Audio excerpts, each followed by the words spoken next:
Hi everyone! Good morning! Today is Friday and isasama ko kayo sa school. By the way, last Friday pa itong video na to. Hindi ko lang ma-delete kasi hindi ko pa siya nagagawa ng voice over. Nakakapuno na siya ng phone ko. Kaya kailangan ko na mag-voice over para ma-delete ko na siya. Ayun. So every Friday pala, I have 3 classes. 10 to 11 math, and then 12 to 1 to 2 pop culture, and 2 to 4 naman is lives and work of Rizal. Life and works of Rizal. Ayun. So buti nga ngayon hindi siya umuulan, 'di ba? Ilang araw na rin kasing umuulan and nakaka-stress kasi laging basa yung shoes. And yung payong ko pa naman, siya, medyo butas-butas na. So, pag nagpayong ako, nagtutudtod sa loob. Tudtod, so, today, diba? Maaga akong nakarating sa school, mga 9:20 siguro. Yeah, diba? Hindi tayo late.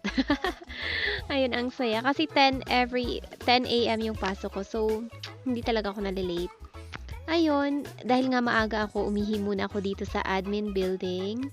Kasi, yan talaga. Mahilig akong umihi kasi coffee. Every morning, instead of breakfast, nagko-coffee ako. And you know naman, di ba, pag coffee, it makes you, ihi-ihi more. Ayun. Ito yung CR dito. At saka may mirror siya dito. Yarn. Di ba, ang taba. Ayun. Ayun. And after ko namang umihi, punta na ako sa aming classroom. Ang first subject natin is math. And yan pala yung theater, small theater, hindi ko alam yung pagbigkas, medyo nahirapan ako dyan.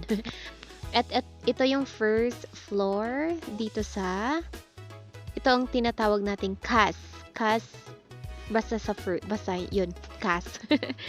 Ayun, medyo maganda naman dito, medyo malayo-layo lang, kasi yun, nasa baba siyang part. And yun, medyo nauna ako dito, medyo maaga ako, and then later on, nakita ko din sina Joy saka Jocareza. Yun, ang sweet nila, oh.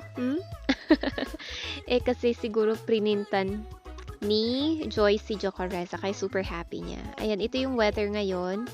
Medyo hindi na siya mainit. Ayun, andyan na rin sino na ba yan? Si Juliana and my classmates. Ayan na sila. And sila pala ito yung DVM 1A. Ayun na pala yung teacher namin. Wow! Alam nyo ba, cool na cool ako sa teacher namin. Ang galing niya kasi, basta naintindihan ko pag siya yung nagtuturo. Tapos pag iba, hindi. Diba?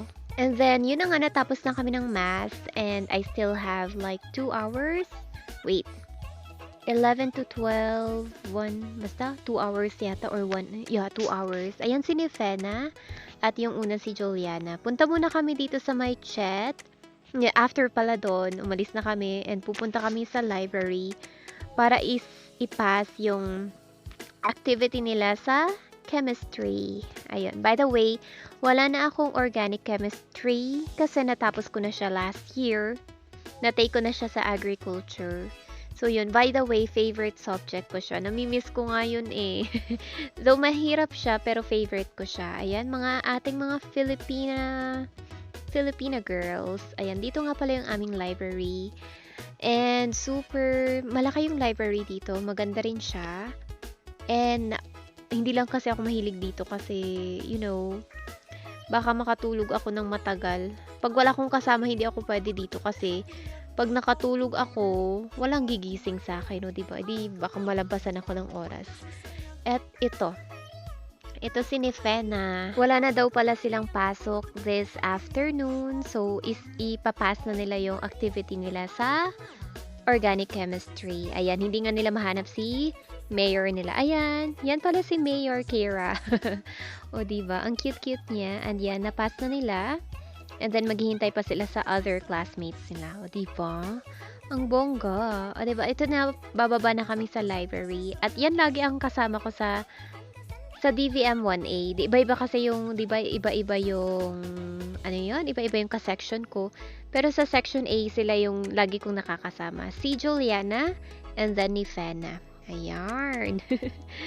Ayan, ang cute-cute nila, 'di ba? Sa una yan si Juliana akala ko ano, feeling. Kasi sabi ko sa kanya i-add niya ako, tapos sabi niya sa akin, later na daw. So feeling ko ayaw niya magpa-add, kaya hindi ko siya in-add ng 1 week. And si Nifena naman siya, katabi ko talaga siya sa STS. And super bait din niya. And ang cool niya din, nakukulan, ano yun, nakukulan, nakukulan ako sa kanya. Ayan, so, before nga umuwi, dadaan muna si Juliana sa Cat Caves, and sumama na rin ako dahil, dyan sa last gate, dyan malapit yung aking next na class. Yan, yung Cat Caves. Akala ko nung una, Cat Caves pala. And, nakakaloka ito.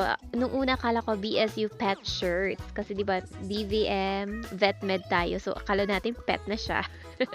PE t-shirt pala. Ayun. So nung nakapunta nga kami dito, wala pa. Wala pa rin yung yung bantay. And then later on, nakita ko rin sila Ligaya dito. Si Ligaya, si Jenny, at saka si Dave. O, diba? Ayan si Nessa, na-miss niya ako. Ayan, si Jenny naman. Sila yung mga classmates ko dati sa agriculture. Hindi kami nag-meet kanina sa lunch kasi hindi na ako nag-lunch.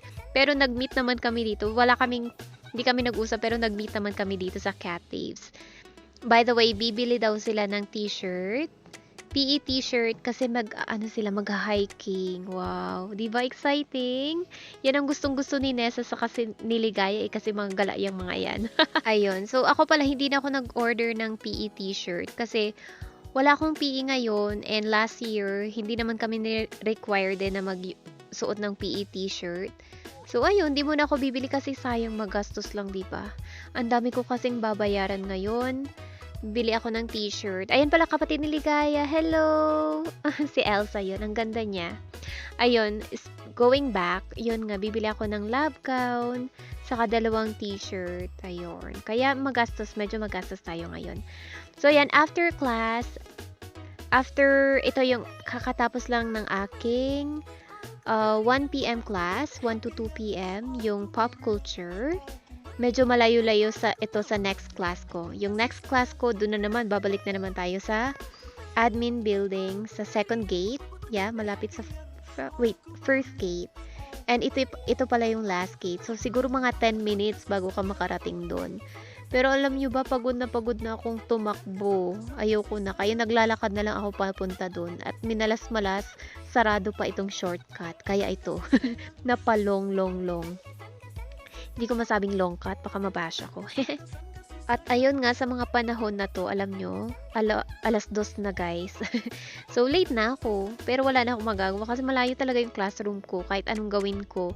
Pag nag-jeep naman kasi ako, yung struggle naman dun is yung tatawid ka pa.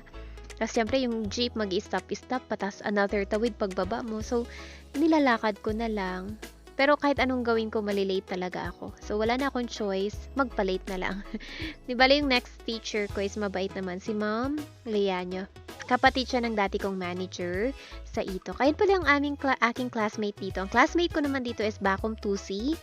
Yan si Mayor. Si Cynthia. Saka si Luis. Di ba? Ang pretty nila. Saka, napansin ko lang, lahat ng mayors na nakakasama ko, na nakikilala ko, ang gagaling nila. Ayun nga, after 3:30 kami nag-out kanina, so medyo maaga ako nakauwi, around 4, before mag-5. Ayun, so by the way, mag-work ako. So yan, magpapahinga muna ako. And then yan si Aya, my baby loves. And yon, dito na namin tatapusin. Di ba? Akala ko kulang-kulang yung sasabihin ko. Akala ko sobra-sobra yung sasabihin ko. Pero parang nakukulangan ako kasi patapos na yung video. Bye guys, love you!